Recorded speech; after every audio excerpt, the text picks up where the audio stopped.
Pemirsa, 2 hari menjelang hari pencoblosan pemilihan umum 2024, Polres Kota Mobagu melakukan pengecekan pasukan yang dilibatkan dalam proses pengamanan pemilu serentak.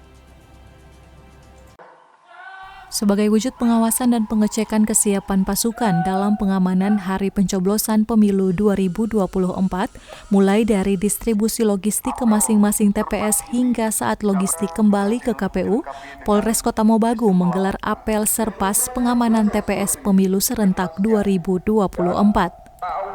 Apel ini menitik beratkan pada kesiapan personil dalam pengamanan jelang, saat, dan sesudah hari pencoblosan.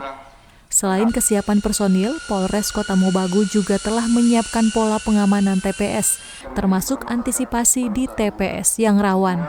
Adapun pola pengamanan yang diterapkan pada pemilu serentak tahun 2024 ini adalah 2 personil, 8 TPS, 16 limas, klasifikasi kurang rawan.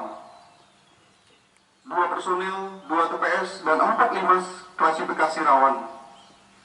2 personil, 1 TPS, dan 2 limas untuk klasifikasi sangat rawan atau TPS khusus, dengan jumlah 236 personil pengamanan TPS. Kepada seluruh personil yang terlibat dalam pengamanan TPS, Kapolres berpesan agar mengedepankan profesionalitas, proporsionalitas, serta senantiasa bersikap tegas dan humanis dalam melaksanakan tugas. Tim Liputan Kawanwa TV.